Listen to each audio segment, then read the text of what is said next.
Hello students, कैसे हैं आप सब लोग। आपका फिर से स्वागत है आपके अपने यूट्यूब चैनल रेडियोलॉजी इन मेडिको टेक पर।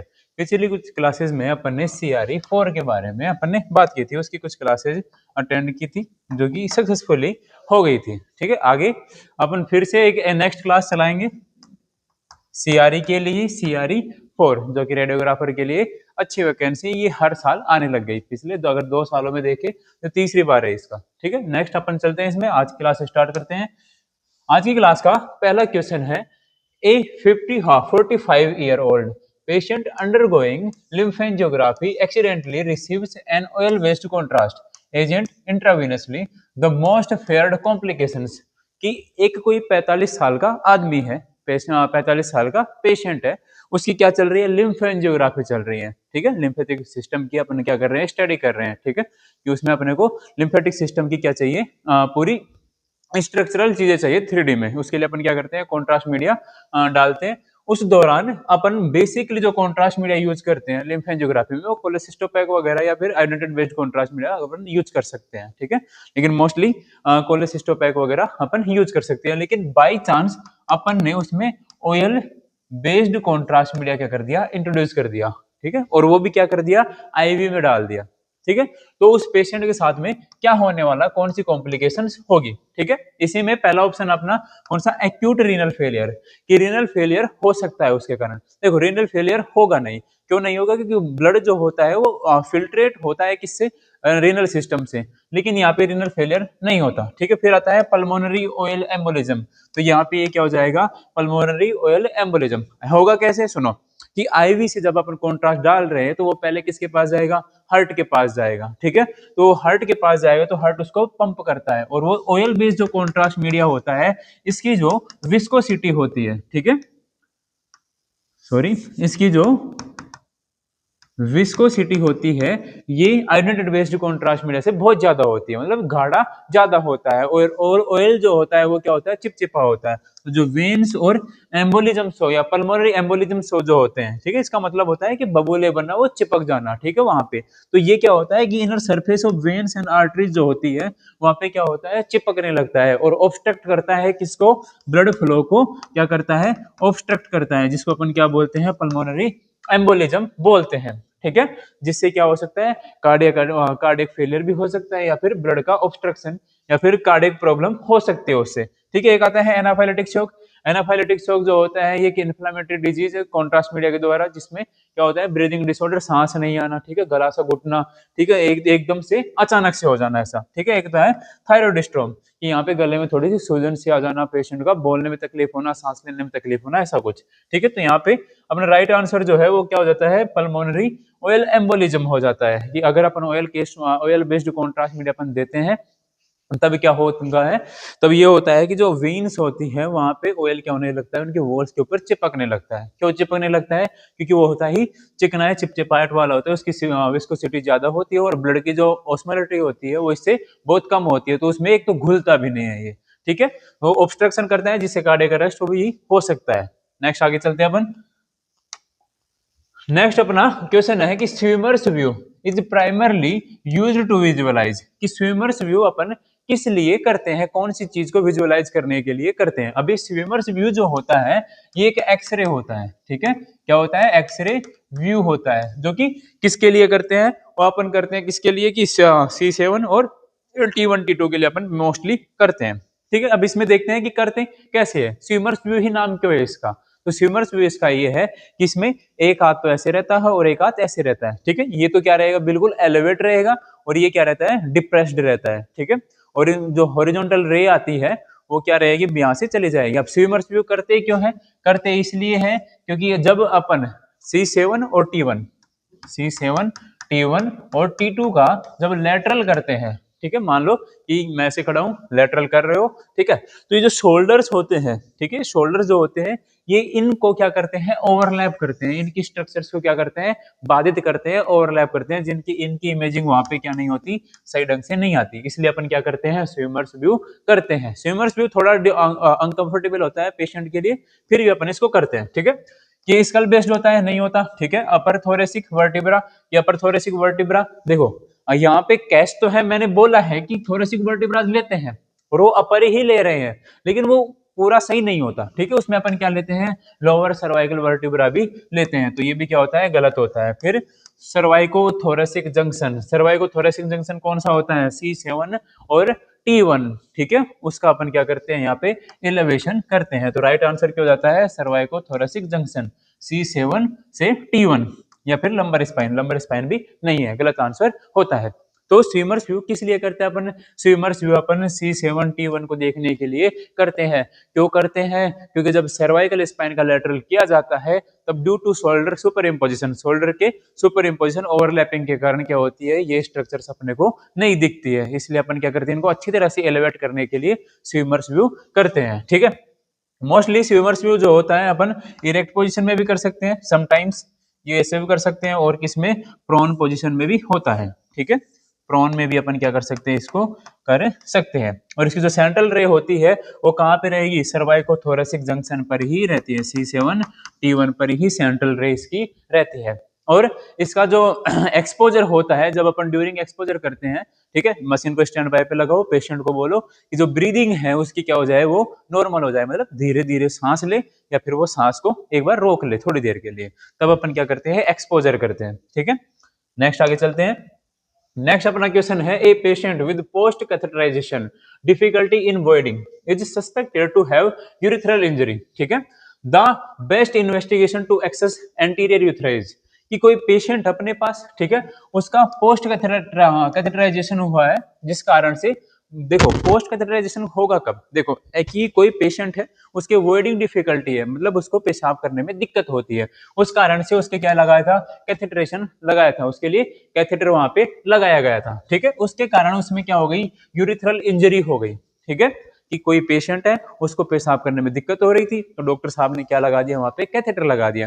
कैथेटर लगाते टाइम में क्या हो गई, जो यूरिथ्रा होता है वहां पे क्या हो गई, इंजरी हो गई, यूरिथ्रा की जो मार्ग होता है ओपनिंग, या फिर जो उसका पाथवे होता है, उसमें क्या हो गई, इंजरी हो गई, ठीक है। उसी इंजरी को देखने के लिए बेस्ट जो इन्वेस्टिगेशन है वो कौन सी होती है, ठीक है। सबसे पहली है IVU, जिसको अपन क्या बोलते हैं, IVP भी बोलते हैं, ये नहीं होती। इंट्रावीनस पाइलोग्राफी या फिर इंट्रावीनस यूरोग्राफी, ठीक है, ये नहीं होती। ये इसलिए नहीं होती क्योंकि इसमें अपन किडनी, यूरेटर और ब्लैडर की स्ट्रक्चर्स अपन देखते हैं, ना कि यूरिथ्रा की। फिर आती है MCU, मिक्चुरेटिंग सिस्टोयूरिथ्रोग्राफी, ये भी नहीं होती। ये किसके लिए करते हैं अपन, ये ब्लैडर के लिए करते हैं, किसके लिए करते हैं, ब्लडर के लिए करते हैं। और एमसीयू की एक ट्रिक और सुन लो, कि एमसीयू में ब्लडर का इवेल्युएशन तो कर ही रहे हैं, उसके साथ में जो यूरिथ्रा का जो लास्ट पार्ट होता है उसका भी अपन क्या करते हैं, इवेल्युएशन करते हैं, ठीक है।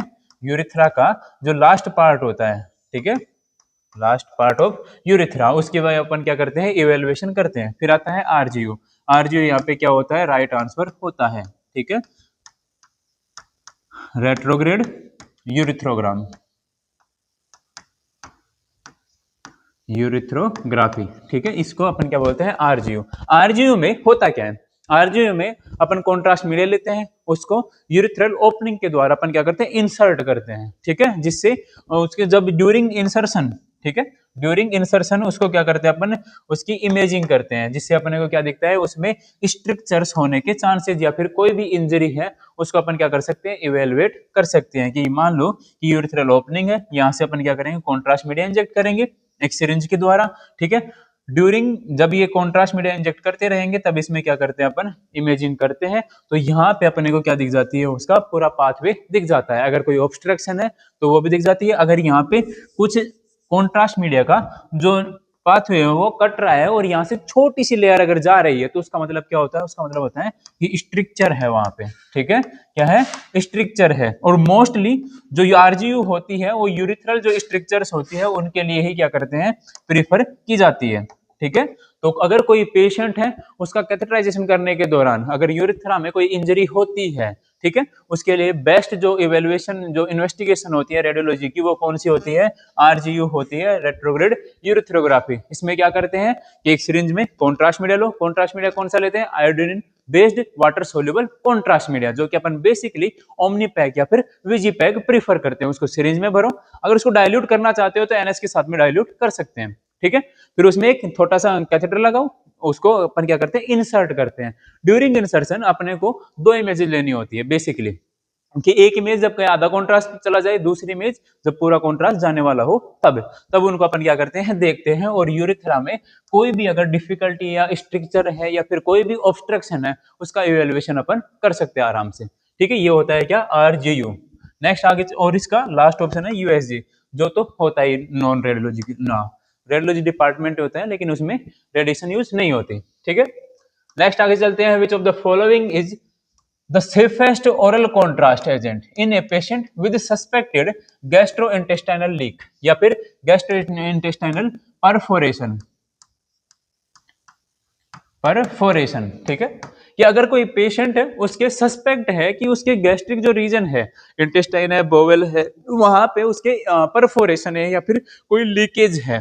ठीक है, अब उसको क्या करना है, ओरल कॉन्ट्रास्ट मीडिया देना है। तो कौन सा अपन मोस्टली प्रीफर करते हैं, कौन सा बेस्ट कॉन्ट्रास्ट मीडिया अपन वहां पे लेंगे, बेस्ट कॉन्ट्रास्ट मीडिया, जिससे पेशेंट को कोई भी इरिटेशन नहीं होनी चाहिए या फिर फर्दर जो इन्फ्लामेशन वगैरह है वो भी नहीं होनी चाहिए। ठीक है, तो इसमें पहला ऑप्शन आता है अपना हाई डेंसिटी बेरियम, ये भी अपन नहीं देते, लो डेंसिटी बेरियम भी नहीं देते। क्योंकि इसलिए नहीं देते कि जो पेरिटोनियम जो लेयर होती है, ठीक है, कि जो बोवेल स्ट्रक्चर्स है, उनकी जो इनर लेयर होती है, अगर वहां पे परफोरेशन है, वहां पे रप्चर है या फिर वहां पे लीक है, तो ये जो बेरियम का जो हाई डेंसिटी और लो डेंसिटी जो पाउडर होते हैं, ये बेसिकली सस्पेंशन रूप में अपन देते हैं। तो वहां पे क्या होते हैं, ऐड होते हैं, और ऐड होने के साथ साथ वहां पे क्या करते हैं, ये पेरिटोनाइटिस होता है वहां पे। ठीक है, कि वहां पे क्या हो जाती है, इन्फ्लामेशन होने लगती है, इन्फ्लामेशन होने लगती है। और ये इन्फ्लामेशन पेशेंट को बहुत ज्यादा इरिटेट करती है या फिर कोई मतलब कि वैसे भी ज्यादा प्रॉब्लम भी कर सकती है। अगर ऐसा कुछ होता है तो पेशेंट को अपन क्या करते हैं, फर्दर इवेल्युएशन या फिर फर्दर ट्रीटमेंट के लिए लेके जाते हैं। ठीक है, फिर आता है next, water soluble iodinated contrast है। ये क्या होता है, सबसे बेस्ट ऑप्शन होता है। ठीक है, water soluble iodinated based contrast media. अगर क्यों होता है, इसलिए होता है कि मान लो परफोरेशन है, ठीक है, अगर ये वहां पे एब्जॉर्ब भी होता है तो ब्लड वेसल्स में जाएगा, ब्लड वेसल्स में जाएगा तो रीनल सिस्टम जो होता है, ठीक है, क्योंकि ब्लड जो होता है वो फिल्टर किससे होता है, किडनी से, तो किडनी जो है वो इसको क्या कर देगी, फिल्ट्रेट कर देगी। ठीक है, वहां से क्या हो जाएगा, एक्सक्रीट हो जाएगा। Oil oil based contrast media अपन नहीं देते, यहाँ पे भूल के भी नहीं देंगे। और इस वाटर सोल्यूबल कॉन्ट्रास्ट मीडिया में भी अपन मोस्टली कौन सा, गैस्ट्रोग्राफिन यूज करते हैं। ठीक है, गैस्ट्रोग्राफिन यूज करते हैं। कई जगह पे गैस्ट्रोग्राफिन की जगह अपन ओमनीपैक, ओमनीपैक या फिर विजीपैक भी यूज कर सकते हैं। ठीक है, जो कि कौन से होते हैं, आयोडीनेटेड बेस्ड मोनोमर और डिमर नॉन आयोनिक टाइप के क्या होते हैं, कॉन्ट्रास्ट मीडिया होते हैं। ठीक है, ये पॉजिटिव कॉन्ट्रास्ट मीडिया होते हैं, इसलिए अपन को यहाँ पे प्रीफर करते हैं। और ये ब्लड से किडनी से आसानी से एक्सक्रीट हो जाते हैं, इसलिए मोस्टली अपन इनको क्या कर सकते हैं, प्रीफर कर सकते हैं। लेकिन बेरियम बेस्ड कॉन्ट्रास्ट मीडिया अपन परफोरेशन में, रप्चर में यूज नहीं करते। क्यों नहीं करते, क्योंकि वहां पे पेरिटोनाइटिस का क्या हो सकता है, खतरा रह सकता है, वो वहां पे जमा हो सकता है, वहां पे इन्फ्लामेशन ज्यादा भी हो सकती है। ठीक है, कई बार इन्फ्लामेशन और भी ज्यादा घातक भी हो सकती है। ठीक है, नेक्स्ट अपन चलते हैं अगले क्वेश्चन पे। नेक्स्ट क्वेश्चन है, which drug must be stopped before giving IV contrast, कि आईवी कॉन्ट्रास्ट देने से पहले अपन कौन सी ड्रग को बंद करते हैं। ठीक है, तो सबसे पहली है इंसुलिन। ये इंसुलिन अपन यहाँ पे कोई दिक्कत नहीं है, अगर इंसुलिन चल रही है तो वो अपन आईवी कॉन्ट्रास्ट मीडिया दे सकते हैं, ये ऐसा कुछ वो नहीं करता। फिर आती है एस्पिरिन, एस्पिरिन के साथ भी अपन क्या कर सकते हैं, आईवी कॉन्ट्रास्ट दे सकते हैं। फिर आता है अपना मेटफॉर्मिन, ये मेटफॉर्मिन दवाई जो होती है, अगर ये चल रही है किसी पेशेंट के, तब वहां पे अपन क्या करते हैं, पेशेंट को बोलते हैं, स्ट्रिक्टली इंस्ट्रक्ट करते हैं कि 48 घंटे पहले, ठीक है, 48 घंटे पहले से क्या करते हैं, बंद करते हैं। ठीक है, क्या कि आईवी कॉन्ट्रास्ट मीडिया देने से पहले। ये जो मेटफॉर्मिन जो होती है, ये आईवी ड्रग होता है, जो कि जो पेशेंट होते हैं, किसके, डायबिटिक पेशेंट जो होते हैं, उनको ये दिया जाता है। ठीक है, तो अगर ये पेशेंट के चल रही है तो पेशेंट को अपन बोलेंगे कि आज से दवाई बंद कर दो, इसके 48 घंटे बाद ही हम क्या करेंगे, कॉन्ट्रास्ट मीडिया इंसर्ट कर सकते हैं। और पीसीएम जो होती है, ये तो रेगुलर मेडिसिन में होती है, जो कि बॉडी का टेम्परेचर मेंटेन करने के काम में आती है। ठीक है, इसलिए अपन क्या करते हैं, मेटफॉर्मिन अगर किसी पेशेंट के चल रही है तो 48 घंटे तक उसको क्या कर देंगे, बंद कर देंगे, उसके बाद ही अपन क्या करते हैं, बाकी चालू करते हैं। ठीक है, अगर मान लो कि मेटफॉर्मिन चल रही है और उसके साथ में आईवी कॉन्ट्रास्ट मीडिया देते हैं, ठीक है। तो दवाइयाँ जो होती है वो एक्यूमुलेट होने लगती है, ठीक है। ये जो मेटफॉर्मिन होती है ये आईवी के साथ में क्या होती है, एक्यूमुलेट, वहां पे ऐड होने लगती है और वहां पे क्या हो जाएगी, जमा होने लगती है, जो कि किडनी फंक्शन के ऊपर क्या करती है, प्रेशर डालती है और वहां पे चांसेस बन भी सकते हैं, मे बी रीनल फेलियर के चांसेस भी बन सकते हैं, या फिर रीनल सिस्टम डिफिकल्टीज के चांसेस भी बन सकते हैं, ठीक है। नेक्स्ट अपन चलते हैं आगे। नेक्स्ट अपना क्वेश्चन है, इन ए नॉर्मल चेस्ट एक्सरे, ठीक है, नॉर्मल चेस्ट एक्सरे पीए व्यू में which side of the diaphragm is seen lower, ठीक है, कि कोई चेस्ट एक्सरे अपन कर रहे हैं, मान लो कि वो अपन पीए व्यू कर रहे हैं, ठीक है। अब इस पीए व्यू की जो इमेज है उसमें देखो कि डायफ्राम में, ठीक है, एक तो होती है लेफ्ट साइड की, एक होती है राइट साइड की, कौन सी साइड की लोअर साइड में झुकी हुई होती है और वो क्यों होती है, ठीक है, यही अपन देखते हैं। देखो कि ये रहा चेस्ट एक्सरे, थोड़ा सा ब्लर हो गया, इसको थोड़ा छोटा कर लेते हैं, अब सही दिखेगा, ठीक है। ये रहा चेस्ट एक्सरे।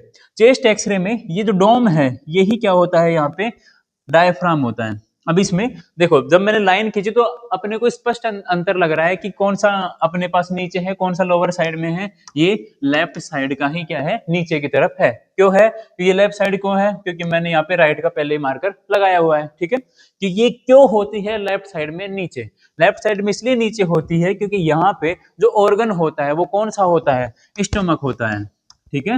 स्टोमक होता है और स्टोमक हमेशा भरा हुआ नहीं होता, उसका कुछ पार्ट क्या रहता है, एयर से ही फील्ड रहता है, जो कि इसके ऊपर कोई भी प्रेशर नहीं डालता। जबकि जो राइट साइड वाला जो डायफ्राम होता है उसके नीचे क्या रहता है, लीवर रहता है, और ये लीवर क्या होता है, इसके ऊपर प्रेशर डालता है, जिससे ये ऊपर की तरफ अपने को दिखता है।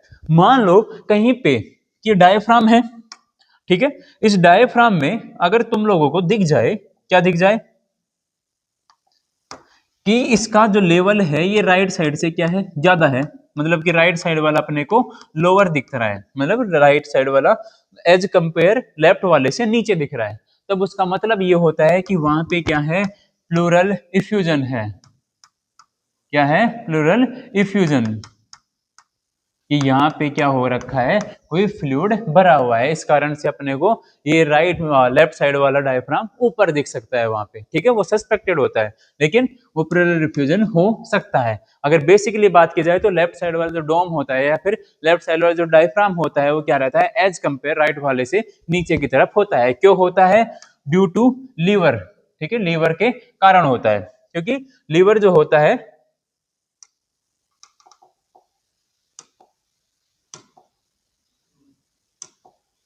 ठीक है, लीवर के कारण, क्योंकि लीवर जो होता है डायफ्राम के ऊपर प्रेशर डालता है जिससे वो ऊपर की तरफ दिखता है, ठीक है। ये समझ में आ गया। इसमें देखो कि कौन सी साइड क्या रहती है, लोअर रहती है सीन, या फिर नीचे की तरफ दिखती है। तो इसमें सबसे पहला ऑप्शन है राइट साइड, राइट साइड नहीं होती, क्योंकि राइट साइड जो होती है वो लीवर के कारण ऊपर दिखती है, लेफ्ट साइड ये बिल्कुल क्या होता है, अपना राइट आंसर होता है, ठीक है। दोनों साइड इक्वल नहीं होती, अगर इक्वल है तो मे भी चांसेस रहते हैं कि एक साइड प्लूरल रिफ्यूजन वहां पे है, ठीक है। डिपेंड्स ऑन एज, एज के अनुसार भी ऐसा नहीं होता, क्योंकि लीवर तो लीवर ही है, ठीक है, वो तो अपनी जगह नहीं बदलने वाला। नेक्स्ट अगला क्वेश्चन पे चलते हैं। The most common site for contrast extravasation, कि कॉन्ट्रास्ट एक्सट्रावेशन के लिए मोस्ट कॉमन साइट कौन सी होती है। पहले तो ये कॉन्ट्रास्ट एक्सट्रावेशन होता क्या है, देखो कॉन्ट्रास्ट एक्सट्रावेशन एक कॉम्प्लिकेशन होता है, क्या होता है,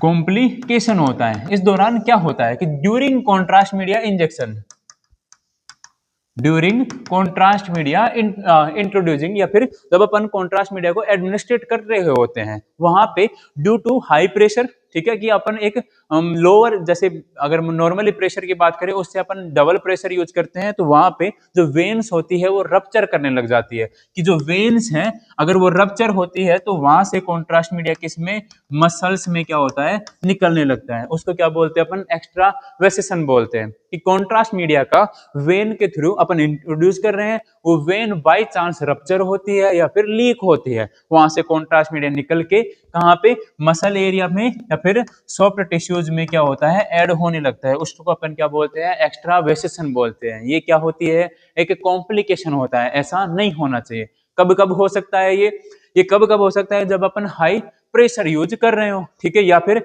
अपनी जो वेन है वो ही क्या हो गई हो, नैरो है बहुत ज्यादा, ठीक है, या फिर जो अपन आईवी यूज कर रहे हैं ठीक है। जो एसवी सेट या फिर कैनोला यूज कर रहे हैं वो क्या है, थोड़ा मोटा है और उसको अपन ने एक छोटी सी वेन में लगा दिया, या फिर ड्यूरिंग एज के हिसाब से जो वेन्स हैं उनकी थिकनिंग जो होती है, उनकी वॉल जो होती है वो भी क्या होने लगती है, वीक होने लगती है, तब हो गया वो। या फिर ऐसे मानो कि ये वेन है, यहाँ पे अपन ने पहले एक पंक्चर कर रखा है और यहीं पे कैनोला लगा दिया इसी वेन में, तब भी ये हो सकता है, ठीक है, क्योंकि ये रप्चरेशन का कारण बनता है, जिससे कि कॉन्ट्रास्ट मीडिया जो होता है वो सॉफ्ट टिश्यूज में चला जाता है। जब ये चला जाता है तो वहां पे बेसिकली अपने को स्वेलिंग दिख सकती है, अगर ये घातक हो सकता है तो वहां पे पूरा हाथ जो है वो नीला पड़ सकता है, ठीक है। तो ये कॉम्प्लिकेशन होती है। इस कॉम्प्लिकेशन की जो मेन साइड्स होती है, ठीक है, इंट्रा जुगुलर वेन ये नहीं होती, फीमोरल वेन ये भी नहीं होती, सबक्लेवियन वेन ये भी नहीं होती, कि हैंड और रिस्ट की जो वेन्स होती है, ठीक है, कि हैंड ये रही और ये रिस्ट ये रही,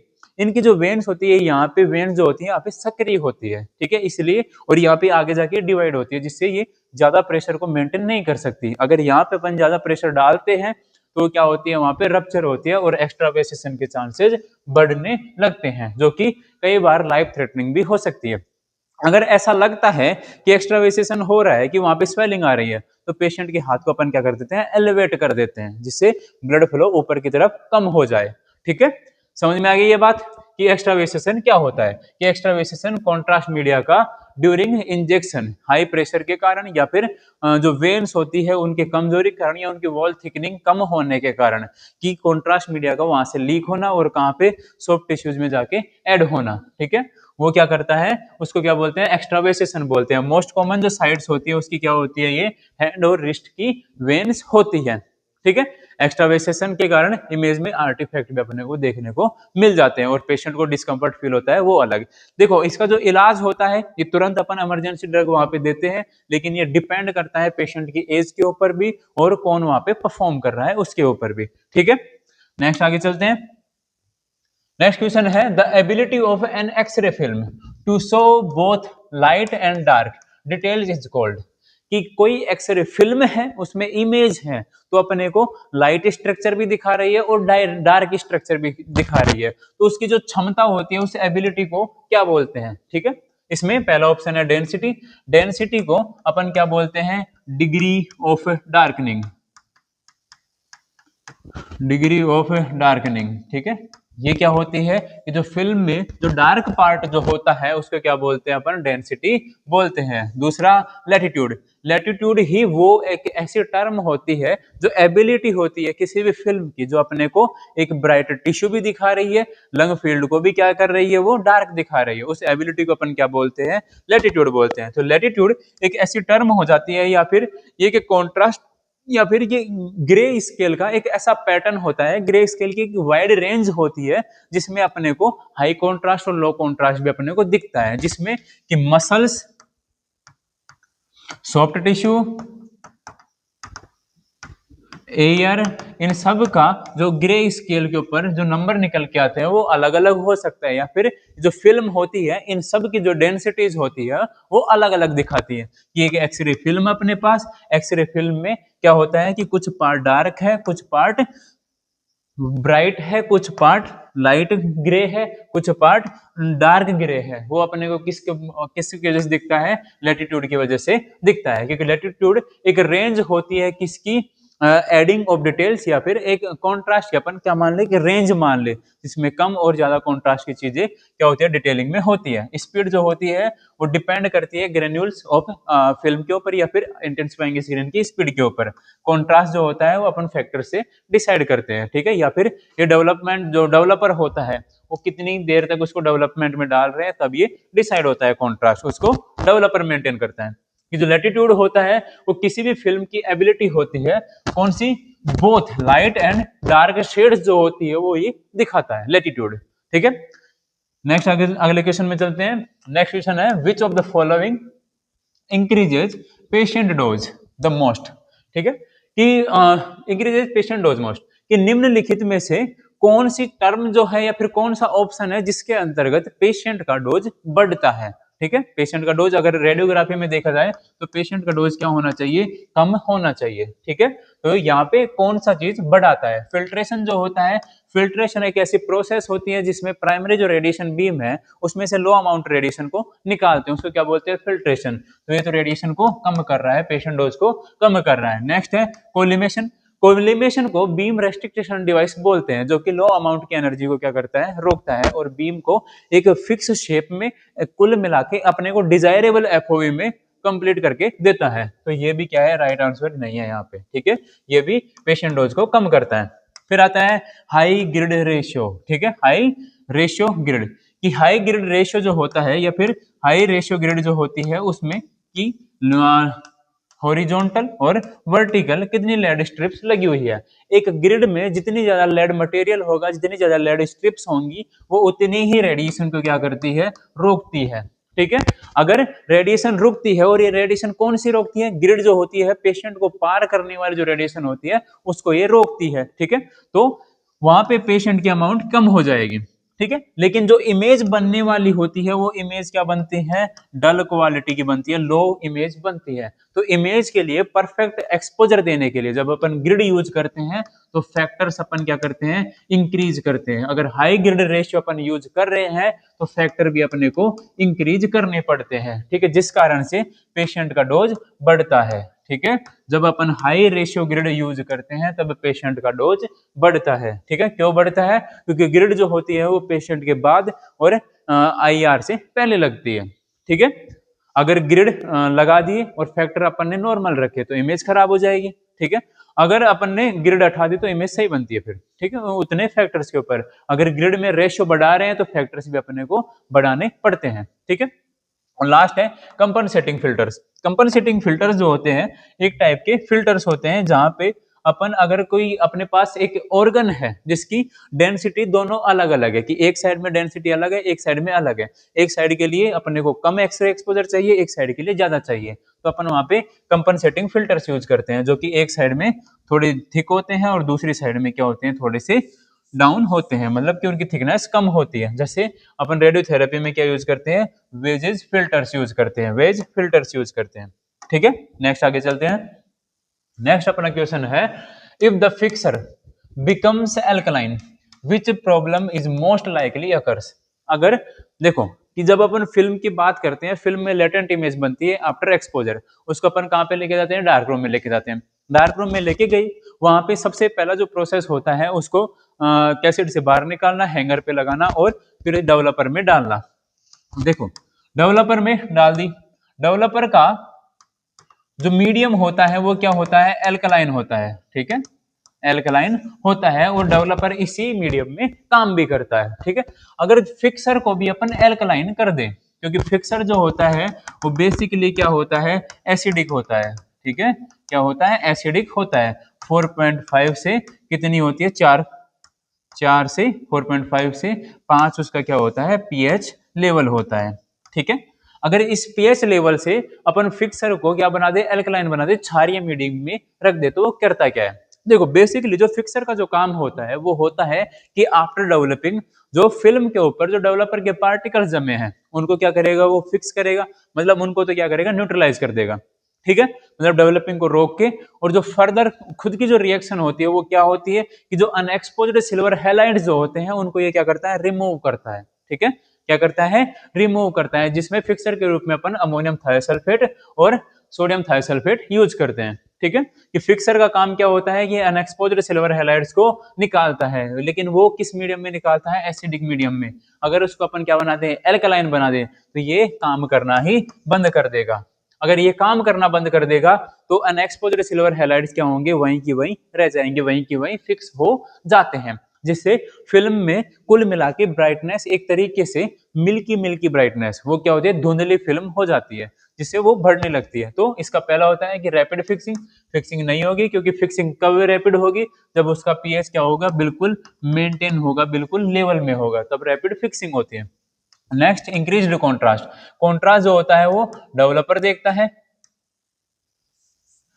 कॉन्ट्रास्ट कौन देता है, डेवलपर देखता है, ठीक है। नेक्स्ट कि milky appearance on film, film के ऊपर मिल्की अपीयरेंस आने लगते हैं। कुल मिला के शेड्स ऑफ ग्रे जो होती है वो वहां पे नहीं बनती, क्योंकि पूरी फिल्म क्या होने लगती है, धुंधली धुंधली व्हाइटिश कलर की होने लगती है, जिसको अपन क्या बोलते हैं, मिल्की अपीयरेंस ऑफ फिल्म बोलते हैं। Next, film drying too fast, कि फिल्म को ड्राइंग फास्ट जिसे मॉइस्चर वगैरह उसकी निकलती है। ठीक है, तो बेसिकली जो फिक्सर का काम होता है वो अनएक्सपोज्ड सिल्वर हैलाइड्स को निकालना और फिल्म के इमल्शन को हार्डनेस प्रोवाइड करना होता है, जबकि यहाँ पे उसका मीडियम ही अपन ने क्या कर दिया, एल्कलाइन कर दिया, इसलिए वो काम करना बंद कर देगा, अनएक्सपोज्ड सिल्वर हैलाइड्स वहां पे रह जाएंगे, जिससे फिल्म क्या हो जाएगी, ब्राइटर हो जाएगी, डार्कनेस में नहीं आएगी फिल्म। ठीक है, शेड्स अच्छी तरह नहीं बनेगी और फिल्म क्या हो जाएगी, मिल्की तरह की हो जाएगी, दूध की तरह की दिखने लग जाएगी, व्हाइटिश कलर की।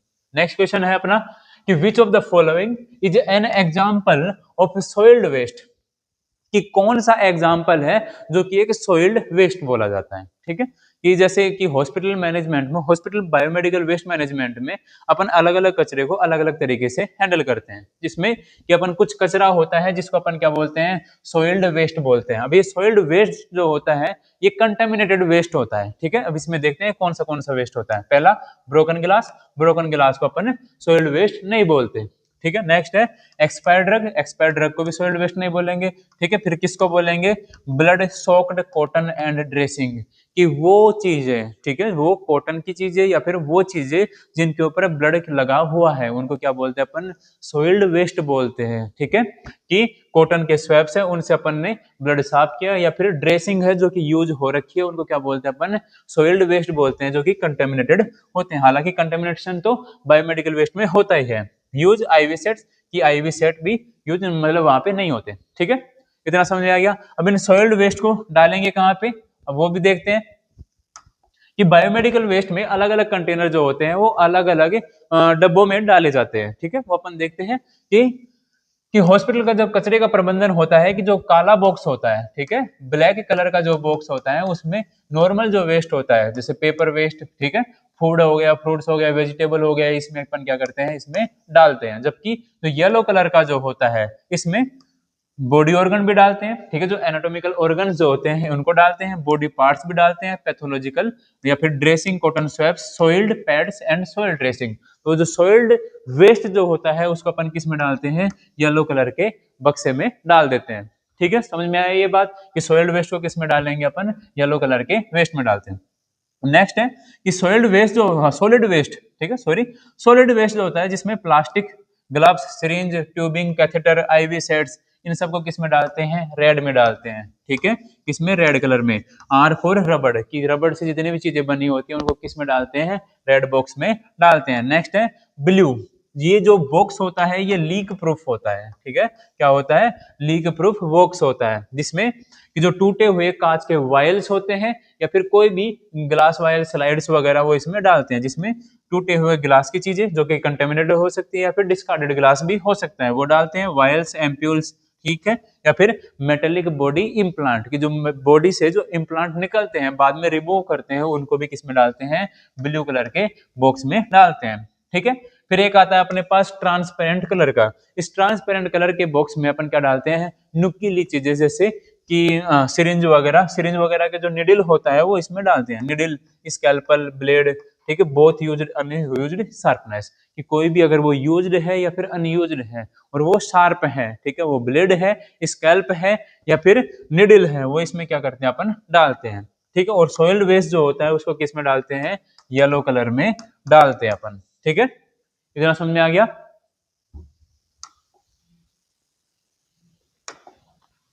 आज के लिए इतना ही काफी है, उम्मीद करता हूँ ये चीजें समझ में आई होंगी और पिछली क्लासें भी समझ में आई होंगी। ठीक है, ऐसे ही सारी क्लासें धीरे धीरे चलती रहेंगी। आपका साथ चाहिए, लाइक सब्सक्राइब जरूर कर दे और इनको अपने दोस्तों के साथ में शेयर भी जरूर करें। Thank you.